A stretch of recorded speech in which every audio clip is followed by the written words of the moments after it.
Diam dia, namsin. Lurus aja, lurus. Iya emang, lurusin.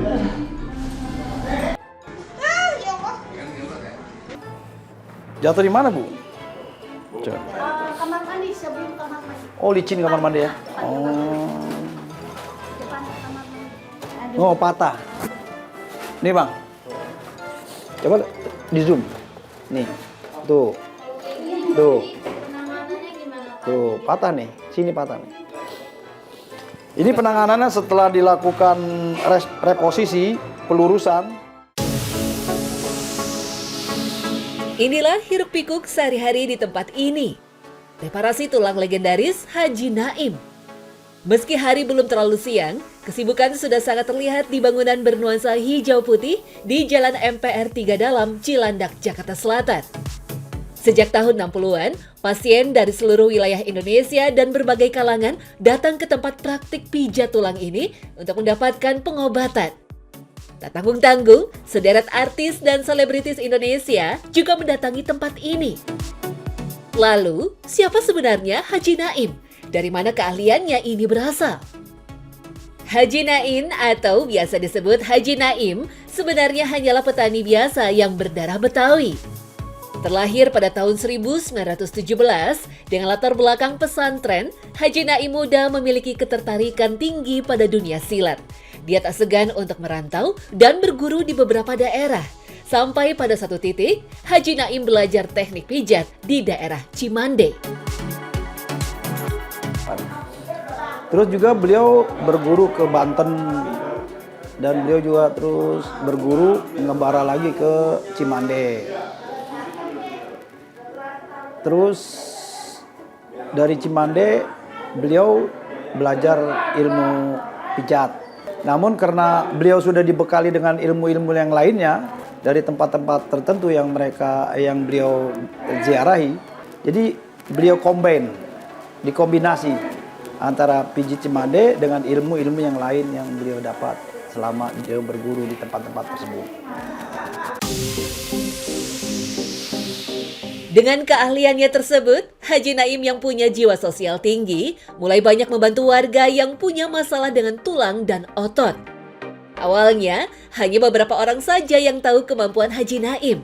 Uniknya, tenarnya Haji Naim datang dari peristiwa mengamuknya seekor kerbau. Zaman dulu masih sawah semua, masih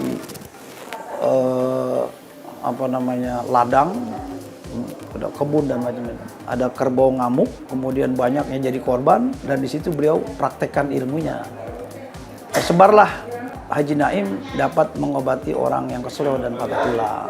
Dan akhirnya banyak yang datang ke tempat ini, ke tempat Haji Naim untuk berobat patah tulang. Meski berakar dari satu ilmu pijat, Haji Naim punya teknik tersendiri dalam pengobatan tulang. Dia mengkombinasikan beberapa ilmu dan menciptakan teknik khusus untuk tiap permasalahan pada masing-masing tulang. Jadi bila kombinasikan ilmu Cimande dengan ilmu yang lain itu, dan terbitlah istilahnya Haji Naim punya teknik sendiri. Katakan untuk bahu, untuk dislokasi bahu, jadi kita ada Haji Naim punya 3 teknik. Kalau teknik pertama cukup diungkit, terus teknik kedua diangkat, terus teknik ketiga pakai dengkul. Itu tergantung kesulitan sejauh mana dislokasi itu tersebut. Selain teknik, juga digunakan minyak untuk membantu pengobatan. Berkomposisi tebu dan minyak kelapa, minyak tersebut dibeli langsung dari Cimande. Haji Naim sendiri berinovasi dengan menambahkan putih telur sebagai perekat. Kalau minyak sama minyak Cimande yang biasa, cuman kita minyak kan hanya sebagai pembantu ya. Pada dasarnya kan yang namanya tulang dengan sendirinya nyambung. Yang penting presisi, ya reposisinya benar kalau begini, pasti nyambung. Oligin sebagai supaya kulitnya nggak iritasi, kita kasih minyak Cimande. Untuk menyangga tulang yang patah, digunakan beberapa bilah bambu tipis. Ukuran dan bentuknya bervariasi. Bilah lurus untuk tulang kaki atau tangan, bambu yang melengkung untuk menyangga bagian bahu. Ini bambu khusus, bambu bukan bambu tali biasa, bambu yang besar itu. Nah ini kita, kalau untuk ibu ini kan dia patahnya di sini. Jadi bagaimana supaya mata kakinya nggak kena, itu dilakukan ini pemotongan di sini. Ini bambu apa ya kalau istilahnya bambu petung ya, bambu petung ya. Bambu petung yang besar itu. Meski Haji Naim dianggap sebagai pengobatan alternatif, dunia medis ternyata juga mengenal pengobatan tulang dari luar, alias tidak membutuhkan tindakan operasi. Meski begitu, tindakan non-bedah ini tetap membutuhkan bius lokal pada tindakannya. Tapi kalau kondisi-kondisi misal kayak tadi pasca kecelakaan atau jatuh gitu ya, atau patah tulang lah benar-benar terjadi, kadang kan masyarakat kita masih memilih untuk melakukan pijat tradisional. Secara evidence saya belum pernah mengetahui benar atau tidak, yang jelas di dunia kedokteran sendiri ada namanya metode ketika terjadi patah tulang itu dilakukan perbaikan atau pembenaran secara dari luar gitu ya, dilakukan oleh dokter bedah tulang, biasanya namanya close reduction. Jadi nggak selalu patah tulang dipasang pen, operasi pasang pen, tapi bisa namanya dimanipulasi atau dipasang traksi atau dilakukan close reduction, biasanya dengan di bawah bius. Meskipun Haji Naim telah wafat pada tahun 1981, namun ketenaran namanya tidak pernah luntur. Bahkan bisa dibilang nama Haji Naim semakin besar. Dari patah tulang, keseleo, sampai saraf terjepit bisa diobati di sini. Dari 13 anak Haji Naim, hanya tersisa 5 orang saja yang meneruskan pijat tulang tradisional ini. 3 diantaranya ialah Haji Tamrin, Haji Sanusi, dan Haji Kosasi. Sedangkan 2 lainnya ialah anak perempuan Haji Naim yang dikhususkan untuk pijat perempuan. Ini kan warisan keluarga ya, jadi kita sebagai cucu itu mempunyai tanggung jawab untuk meneruskan warisan dari buyut, kakek Haji Naim gitu. Jadi kalau bukan kita cucu kan siapa lagi kan? Daripada orang lain, mendingan anak orang lain keturunan nih. Ya, jadi anak-anak saya ajak sekalian kado dan nurin anak saya, cucu-cucu udah pada ada di sini semua yang muda-muda. Membentang sampai 3 generasi, pengobatan Haji Naim juga tak mengenal strata usia. Anak-anak muda pun mendatangi tempat ini untuk pengobatan. Kakinya lagi lemes gitu loh, nggak siap. Terus nggak pemanasan juga sih. Terus jadi kayak kedorong kencang banget. Jadi mungkin salah urat sih kayaknya. Disuruh mama sih. Jadi aku langsung OTW sini. Tanpa promosi atau iklan, Haji Naim memang tenar dari mulut ke mulut.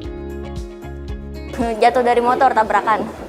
Dari orang kantor sih dikasih tahu katanya ke Haji Naim aja cepet gitu. Terus ya udah kesini. Ini juga pulang kerja sih, izin. Berarti tadi di dalam itu diapain aja Mas? Dipegang kayak diurut juga gitu, terus diperban habis itu. Iya lebih enakan. Ya. Yang luar biasa, tak ada tarif yang dipatok di pijat Haji Naim. Pasien bebas memberikan sesuai kemampuan dan keikhlasannya setelah diobati di sini. Hal itu adalah pesan yang ditanamkan oleh Haji Naim kepada anak cucunya. Dalam sehari, rumah pengobatan ini bisa melayani 100 sampai 300 pasien. Di sini juga tersedia tempat menginap untuk pasien dengan sakit yang parah. Buka dari pukul 5.30 pagi sampai jam 11 malam, praktik hanya tutup sementara di hari Kamis jam 6 sore sampai jam 9 malam. Pemijat memang rutin mengadakan pengajian di waktu tersebut. Meski begitu, tetap saja ada suara sumbang yang menganggap pengobatan ini menggunakan ilmu goib. Biarkan aja mereka mau bilang apa ya. Yang namanya pro dan kontra biasa dalam hidup ya. Yang penting kita sesuai dengan wasiat dari orang tua kita, bahwa kita harus memberi pertolongan terhadap orang yang membutuhkan gitu ya. Itu aja. Kalau kita mikirin kita ambil pusing terhadap omongan mereka, ya kita nggak bisa tidur mungkin. Biarkan aja sebagai air mengalir gitu kan. Meski pengobatan ini telah terkenal, Haji Tamrin selalu mengingatkan kepada pasien bahwa kesembuhan tetap ada di tangan Allah. Semua teknik dan alat pengobatan hanya sebagai sarana untuk berikhtiar. Kesembuhan itu kan Allah Subhanahu wa Ta'ala punya urusan, ya nggak? Jadi sejauh mana kita dekat terhadap Allah, sejauh mana kita tirakat kita terhadap Allah. Sebagai terapis ini nggak mungkin dia usaha sendiri, pasti kan dia gantungkan juga kepada Sang Penyembuh. Sang Penyembuh ya Allah. Jadi kita selalu baca doa, kita mohon kesembuhan terhadap pasien. Ya, pertama sholawat dulu, kemudian kita doa-doa. Ya, kita minta kesembuhan sama Allah.